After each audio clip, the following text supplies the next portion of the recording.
You shot me a lead, and I didn't do my job very well. You took ownership. You understood that you messed up. It was also easy for me to just know that like material things don't make you. I don't have to wear my success. But ambition is going to change a little bit later on when you realize that it's more important to provide for your family Yeah. and them to be happy than it is for you to get that car. Welcome back to the Wealth Gap podcast. We got my brother Juanito here today, who has a lot of life lessons here that I want him to share with all of us. He is one of the leaders in our company, one of 6 captains. Last year was a 6-figure earner. This year he's on pace to be a multiple 6-figure earner. Um, he doesn't put a lot of content out there on social media, which is why I'm doing this favor for all of you guys and why we have him here today. He's been rocking it. But Juanito, welcome, brother. Thank you, brother. Thank you for having me here. Yeah, pues mira, Juanito, let's kick it off with like sharing a little bit about who Juanito is. You grew up here in LA area. Yeah. I grew up in East Hollywood, Virgil Village. Okay. Yeah, Virgil Village area. ¿Y cómo era Juanito growing up? Desmadroso. He was like a academic scholar. He was into sports. Tell us a little bit about like. It's funny because it was actually both as madroso and a scholar. Because if you ask anybody I grew up with, anybody that knew me from when I was little, I was always banged out just because of the people I grew with, the neighborhood I grew up in. The neighbors I was around, it was just always gang related. So if you look at my pictures from before then, you'd be like, damn, this dude was banged out. But then if you looked at my grades and like all the things I was into, like actually into, you'd be like, damn, this dude has some straight A's, like always straight A's. Always straight A's. Yeah, that was an interesting, like discovery there when you showed us pictures of you when you were younger, and then at the same time shared that you were actually like really good in school with really good grades, and you shared a couple stories there with like your teachers and what they would tell you. What can you share there about that? So one of the biggest memories I actually have is from when my science teacher. I remember I used to always show up. It's because I already lived in San Fernando Valley by the time I was in high school, but I was still going to school out in LA. And I would always show up about 10, 15 minutes late. But I was a freshman in a class full of seniors. And all these seniors were all gangbangers. And I would always show up late, gangbanged out, like the way I dressed and everything. And I remember this one time, he finally had enough of it. He pulled me to the side and he texted me outside. He's like, hey, you know what? He's like, you're the smartest person in this class, but look at the way you dress, look at the way you show up, look at the way you talk to people. He's like, you're honestly the smartest person in this class, but if somebody that encounters you, they're just not going to know it. He's like, you got to clean up your act. He's like, you got to do something about it because it's, you're super smart. He's like, you go pretty far. Just don't be like the rest of these bozos in this classroom. Wow. So it's something that I always remember because like this dude, first time somebody actually called me out, usually people would be like, hey, get out of class or something like that because I would finish my work pretty early y luego hacía mi desmadre. Mm-hmm. Like I would always get my stuff done, have straight A's, but then like halfway through class, I'd be already messing around. So I would typically get kicked out of class. And this guy was the first one to actually call me out. He's like, nah, stop doing that. He's like, you shouldn't be being like these people when inside you, that's not you. Yeah, I was texting my 3rd grade teacher 4 days ago. I'm really cool with her, bro, because growing up I was a troublemaker. Mi apodo es maloso because I was just always, into, I don't know, like, just getting in trouble. Andaba de malero. And all my life I was used to being labeled, the trouble child, the troublemaker, and just everybody highlighting how bad I was. And then I get my 3rd grade teacher who had something different to say. So it was life changing for me to hear someone actually say something good, So I wonder if that's kind of how that experience was, but it's definitely what it reminds me of, in my life. So then you didn't pursue college. I know you said you had good grades. I did. I actually, when I graduated high school, I actually had guaranteed admissions to any UC. Wow. But the only reason I never went to any UC was because UCs are expensive. I had guaranteed admissions, but I didn't have any grants or anything like that to go to them. And I've always been very independent. I didn't want my parents to pay for my college or anything like that. So I just decided not to go to UC. I went to Cal State Northridge. I went to Cal State Northridge. I almost graduated. I need one more class to graduate. But the only reason I didn't graduate was because I was already dabbling in real estate, where I didn't really feel a need to continue. Okay, let's talk about that. So then, from college, is that how you started real estate? Because what I wanted to know was how you started in the business, and like I know you also have a construction company there with Dad. Correct. How did that happen? So with real estate, the interesting thing is it's from the construction. Mm. On the construction Mm. side, most of the people we've always worked with has always been realtors, investors, and stuff like that. And it always, growing up, you see what these people have, so the nice cars, the Mm-hmm. nice properties, and these are the properties that my dad was working on. And I was like, okay, like how do I get there? What do I need to do to get there? And I always assumed that it would be being the realtor or something like that. And then the thing that was most eye opening is my first job after I was 18. It wasn't my first job, but my first job after I graduated high school was in insurance. And that was actually surprising because Life insurance? no, a car, Oh, okay. home, everything like that. Yeah. So that was actually surprising because I've always been a really shy person. I'm pretty quiet. But when it came to sales, I realized that I was really easy to talking to people when I had to sell them something. So when I went into insurance, I noticed I was actually pretty good at it because I kept getting job offers to multiple locations. And okay, this is probably my thing. Like when it comes to selling people, that this is probably my thing. So from there, I was like, okay, insurance is not it. It's a lot of service work. It's people are buying something that they need, not something that they want. It's they need it. They don't want it. Yeah. You're selling something that they're kind of forced to have. Yeah. Versus real estate, it's something that they really want. Some Got it. people can have Oh, it, but that's they awesome. really, really want that. And it's a different feeling when you're selling something to somebody they've been wanting all their life, and you're the one that gets to tell them like, hey, you're pre-approved or use your keys or anything like that. Mm. It's an amazing feeling because you're making their dreams come true.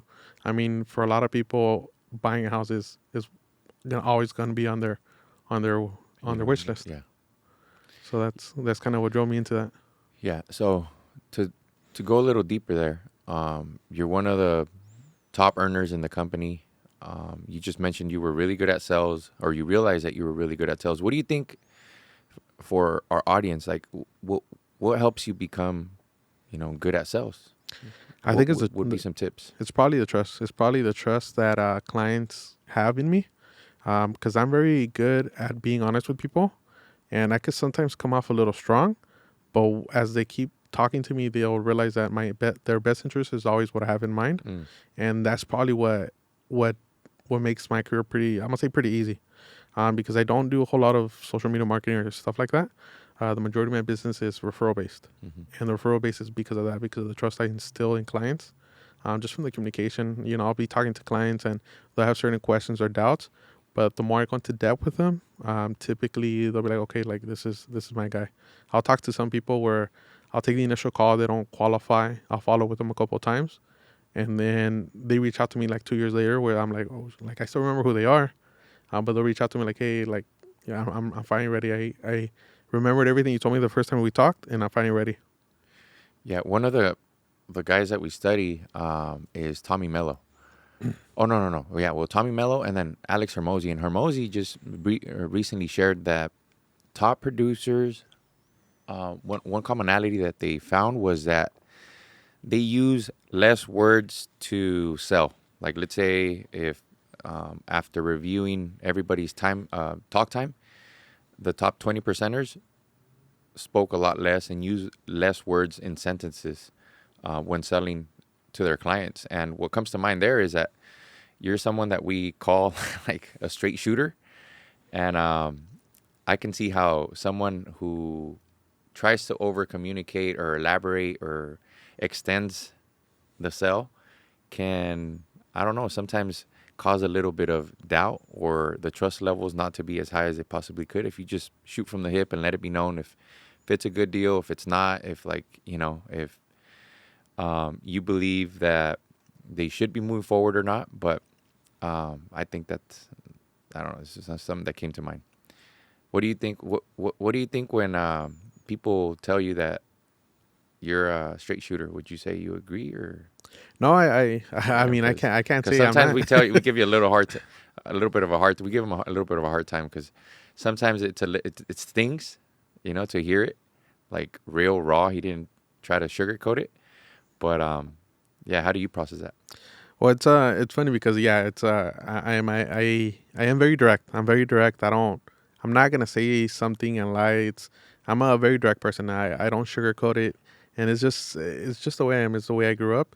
Um, and I think that's really what instills trust in a lot of people Yeah. because they can't expect any BS from me. Yeah. I'm just gonna be straightforward about it, Yeah. and it's just I'm gonna give my honest opinion about it. Um, what do I think about people when they mention it? I just hope that they don't take it the wrong way when I'm Mm-hmm. talking to them like that. I know Mm-hmm. some people might not be a big fan of it, but I've Mm-hmm. also known to understand that some people love it. Yeah. Some people love it. I love it. Some of the people I'm really close to, especially the people in our company that I've Yeah. gotten really close to, is for that reason. It's That because we I'm, know the intention. yeah, So we could focus on the delivery, or, it's like, is it the message or the messenger that you're focusing on? And the message is more important sometimes than the messenger. So it's kind of, it makes me think of the message or the delivery and like the way it was transferred. And that sometimes doesn't, it's not like, it's not delivered in the way that we would love to hear it. But it's kind of like parents. Sometimes we get tough love, but they're telling us um, things that we really should be processing. We really should be paying attention to those blind spots because many times they do see things that we don't. But and it's funny yeah, we all need it here and there. I mean, yeah, I hope some people are. I think I've told you or I told people yeah, like, hey, just give it to me straight. Like, yeah, don't sugarcoat it. Just give it yeah. to me straight. Let's talk about how we met.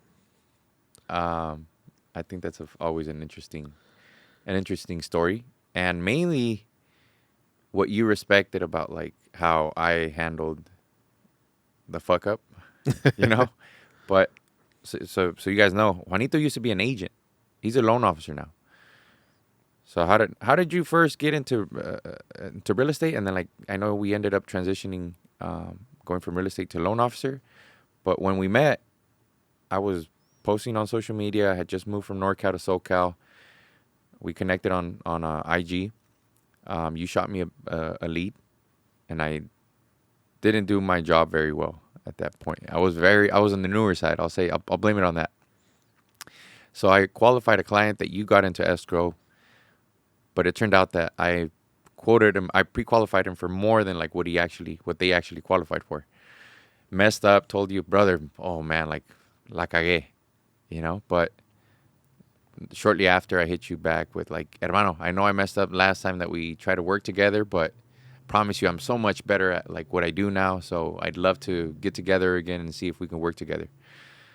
And I think that that's something, you being a straight shooter, I mean, you've told me in the past that that's something that you respected. But Yeah, so we actually met through Instagram. I remember I followed you and you shot me a message right away. yeah, And then we started connecting. We met up. I sent you a lead, and like you said, you peer approved him. I got him into escrow right away, and he did not qualify. mm-hmm. And I'm a person that as long as you take ownership of your mistakes, you learn from it. You learn from it, and that was one of the very few things that you did. A lot of people typically when they drop the ball, they'll just ghost you and they'll never say anything about Yeah, it. And I think it was like 2-3 months later that you sent me a video, and I think I still have that video. I would have to look for it. yeah. But he sent me a video and be like, "Hey, Juanita, I That'd got be awesome if you He's put like, it up. I know I messed up. Ya tengo colmillo. He's like, give me another shot. Give me another shot. He's like, I really did mess up. He's like, but I got more experience. So like, okay, like you took ownership. You understood that you messed up. I didn't have to tell you that you messed up. You just knew you messed up. We Yeah, canceled escrow. I didn't call you back, yeah, and that was it. But you understood that you messed up and you took ownership of it and you reached back out. When most people would have just hid, disappear. not say anything, just disappear, cut the communication. And it was cool because we ended up getting really close after that. I gave you probably one of the toughest leads I thought you were not going to close, and you closed it.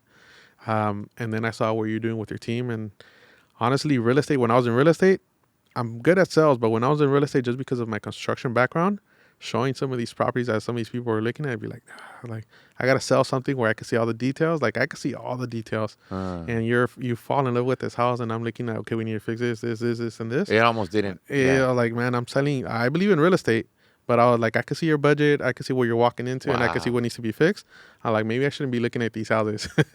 So you're starting your team, and then that's when we transitioned into the loan officer world. I know I hit you up multiple times, like, hey, I'm trying to jump in.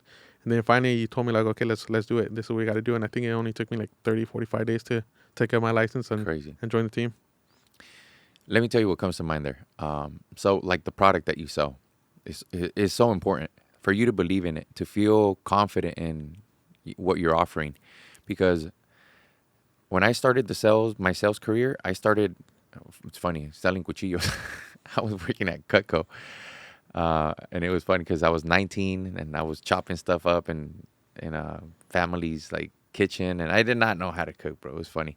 But the point is that after that, I started selling cars, and I wasn't a big fan of cars. Same thing would happen. I would see the type of money that the applicants would make, and I'd have to punch in like where they worked, and I could just envision like, man, they bust their ass to make this, and then the car that I'm gonna get them into, I know kind of like the margins that the dealer is making, and Damn, I just did all your not feel paychecks confident. going there. Yeah, because I didn't believe in the product, So it wasn't until I got into mortgages, which I'm a huge advocate of, and I would love for all of our people to own not just one property, but like multiple properties. I mean, we were learning from Hector here on how he designed his dream lifestyle through real estate investing.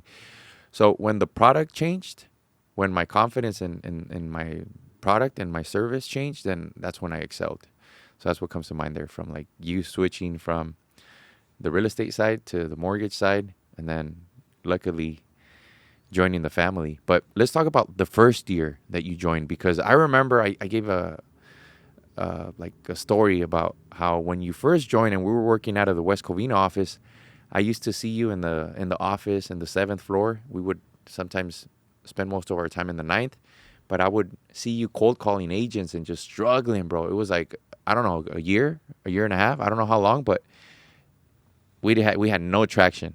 We had no momentum. It was exactly a year. It was exactly a year. My Crazy. first deal was actually a deal that you hooked me up with, which was one of your friends, and I closed that one. But that's kind of like the one I just needed to overcome. And then it just started getting traction. It went from 1 a month, 2 a month, 3. Like it just picked up pretty quickly after the 12 months. But it was for the first 12 months, nothing at all, nothing. Crazy. It was a bit of a struggle. It was a bit of a struggle because I had the construction company going on. Yeah. At that point, I was very invested in the construction company, but I was okay. I was transitioning, so I'd be at construction sites at 4 or 5 in the morning. Wow. And then I'd be at the office by 10, 11 in the morning, and then I'd be there till like around 8 p.m. So it was a little bit of a tough situation, also because my son had just been born, had a toddler, and my son was born. But I wasn't gonna give up. I'm not the type of person that ever gives up. I'm a very driven person, and I just wasn't going to give up. And I was doing what we practice now, which is the daily success plan, the DSP, where, we focus on calling agents and following up with people and stuff like that. I was doing it before we even knew what it was. I would just go on Zillow, look up agents, see what their production was, and just call them, set up appointments, set up meetings. And eventually that's what led to the connections I have now with a lot of the realtors. And that's essentially what got me finally going with my business. Awesome. So for anybody because it seems to be that, I don't know, mortgages and real estate, everybody, I see a lot of people joining our space, joining the industry. What advice do you have for those that are joining and to prepare for on year 1, year 2, or at least until they start seeing progress in their business? So the biggest advice I'm going to have is run with a group of people that are but all trying to achieve the same thing. I think the biggest thing is, as far as where I am now, is the circle that I'm with. I started with everybody. Everybody was fresh. Everybody was greenies. Everybody was figuring out what's their own thing. But running with a group makes a huge difference. You what do you call it? Your Network or what? No. You call it your running mates. Your running mates. Yeah, having your running mates that are running with you and going in the same direction as you and growing along with you. It definitely helps a lot. It helps a lot. Having your reserves on the side, because you're definitely going to need your reserves on the side. And don't compare yourself to anybody else, because some people are going to be able to have their first sale in 3 months. Some people is going to take 12 months. Some people that close their first sale in 3 months might not be at the level you are at after you finally start getting to a certain level. I know when I started, there's people that right away started closing deals, and I just wasn't. And at this point, I could probably, if I were to look at numbers, I could probably see that my numbers are probably higher than theirs, even though my start was a lot slower than theirs. So just don't get discouraged. Everybody has a different start. Everybody has a different niche. Everybody has a different way of prospecting. You just got to know what your strengths and your weaknesses are. I know a lot of the people on our team, they focus on social media. Yeah. Social media is just not. It's not my thing. It's not my thing. It's we're gonna just record him without him knowing. Call me over, like, hey, come stop by, and then tell me, like, we're gonna turn on the cameras. And he didn't know we were doing the podcast today. I'm like, come through. Hector's a mentor of both of us, and I kind of set him up. I knew he would come, And before you know it, he's sitting here on the chair with you guys. So you guys are welcome. And thank you, Juanito, for accepting, brother. Cuando digo que no me sé rajar, you told me, like, hey, you got to sit down now. We got to do it. I love it. It's been an incredible year for you. It's been an incredible year for the company. What do you think is helping us right now? Everybody's incredibly competitive against each other and against our competition outside of our circle. I'm a very competitive person with my own personal numbers. I have a specific goal. If I have a certain goal, I get really mad if I don't hit my goal. But then I also compare myself with my peers within our team. Mm-hmm. And I'm like, okay, like I got to take this person out, I got to take that person out. And it's not, in a grudgy way. We're just very by nature competitive. And if somebody's not doing as great as you feel like they are, I am one person that would typically call me like, hey, what's going on? Like, bro, I know you can do a lot more than this. Like, what's up, bro? Yeah, it's funny because I shared with our leaders, our captains, 6 of them, what their earnings are year to date, and I mean, I was really happy to see that a lot of them are looking to break multiple 6 figures. But Juanito didn't like where he was positioned. He's like, he's making that much? Like, oh, hell no. I don't even know what I can't even remember what we were talking about. But I was looking at the numbers. Like, what? Like, I think I was number 3, and I was just incredibly mad just seeing the fact that I was number 3, and these 2 people were like making that much money. Like, what the? That's funny. I know that your little ones, your family is very important. So for anybody that's in the business, again, they're starting off. How do you balance it? ¿Cómo le haces para asegurar that the little ones are good, wife's happy at home, and then still handle at work? I'm just always fully present. It's about being fully present. I do get as much work as I can during the time that I dedicate myself to being at work. But then when I'm home, I do try to dedicate as much time as I can to my kids, to my wife, to my parents. Just like we've always talked about, everybody has a limited amount of time, and it's time that we're just not going to be able to get back. We keep our kids very active, and I try to be at every single practice that they have, whether it's karate, ballet, soccer, basketball, whatever it is. I try my best to be there. Obviously, I can't make it to every single one of them because we keep them pretty busy. If that was the case, I would never be able to work. Yeah. But as long as I could go to the majority of them, and they see that I'm there supporting them, and I'm 100% there when they're doing their activities, I know that's more than enough for them to know that I'm proud of them and that I'm there for them. But they're extremely important to me. My kids are extremely important to me. When I'm at work, it's 100% work, execute, like let's get it going. And then when I'm at home, it's like, okay, let's it's family time. If a client's calling me, like, okay, I'll call him back like as soon as I can step away from the kids. I'm not gonna answer the phone while I'm right here doing something with the kids.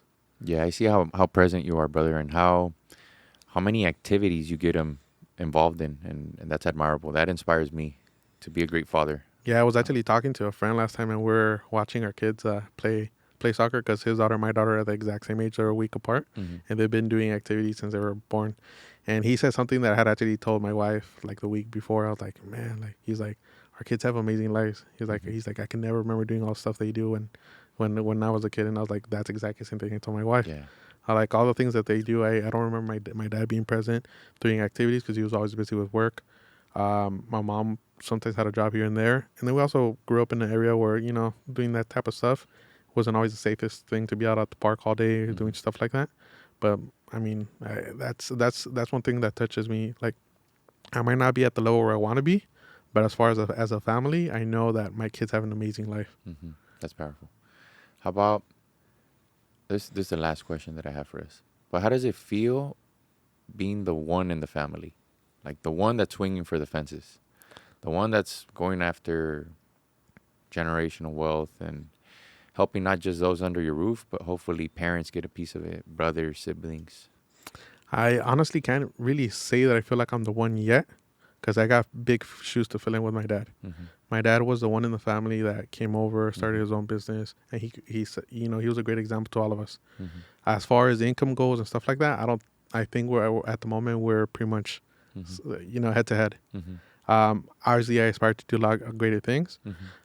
But the one thing I know is I'm at a point where my dad admires me a lot, and he looks up to me, even though I am his son. And I know that I just can't fail him. I can't fail him. I can't fail my mom, and I can't fail my family, my kids, my wife, because those are big shoes I need to fill in. And it's even though at the moment we're probably at a economic level we're pretty much similar, I know that I have a lot more things to do, Mm-hmm. so I could feel like he's proud of me.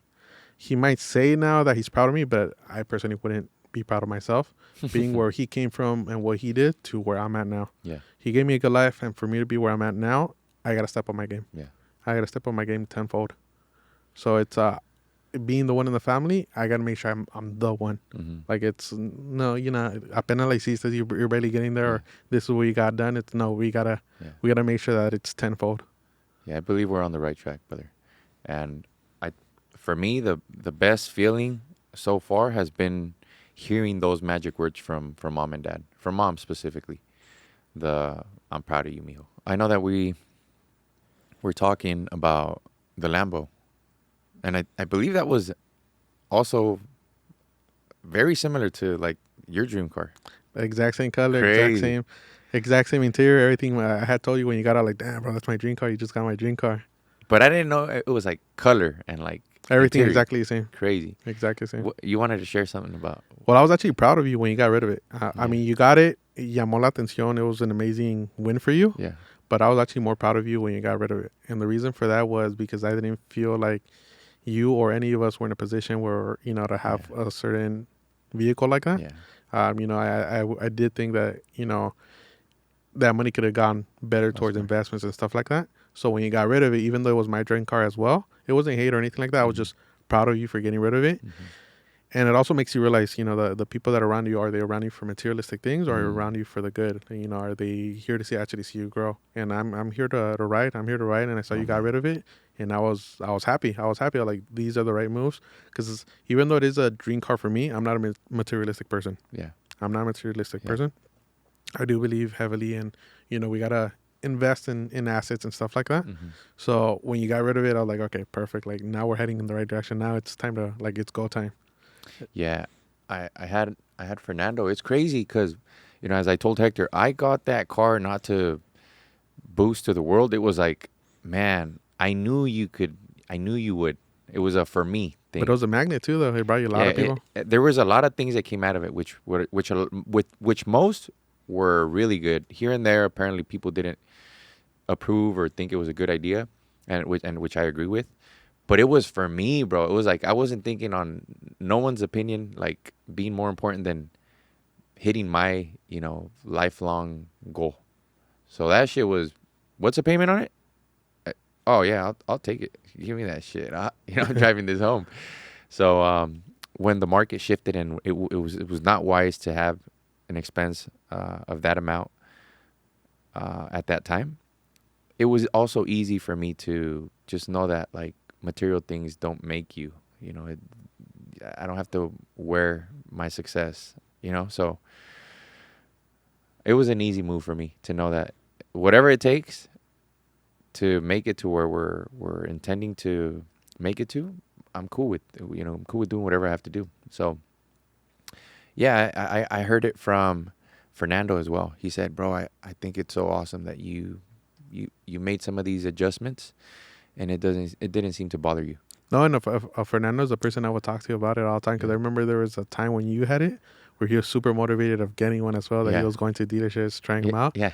And at that time, I know he was getting together with his wife, his now wife, and their blended family with 5 kids. And I remember I told him, I'm like, look, brother, I know you want that Lamborghini, but things change. You have a family, you have kids. I was like, this is your ambition right now, but that ambition is going to change a little bit later on when you realize that it's more important to provide for your family and them to be happy than it is for you to get that car. I see you working your butt to get that car, but I guarantee you that's not what you're truly going to want right now. Now that you have a family getting together, being blended, and having all these kids together.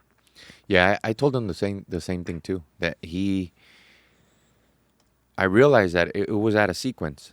It was get the real estate properties first, have that pay it, and when you do, then you still got to worry about the family, make sure everybody's good, stable, reserves, but more than anything, get the cash producing assets to fund any of these toys that a lot of us would want. But with that being said, or you want to add something? No. I just want to plug you in, brother. Where can people follow you? Instagram is probably the most active platform, although not all that active. We're gonna get him to put more stuff out there. We got Lani here. It's Juan Reyes Home Loans. Yeah, Juan Reyes Home Loans. You could look me up and follow me there. Yeah, and most of the the cities, counties, areas that you service? L.A., Bakersfield, anywhere else that you do Yeah, business, so that our partners, our clients know? yeah, L.A., Kern County, and OC. Okay, Those are the major areas, but pretty much all of California. perfect. We got Salinas. We got clients out in Salinas. We got Nice. clients out in San Diego. Okay, So pretty much all of California. there you go. Juanito, thank you for your time, brother. Thank you, brother. Appreciate you. Thank you.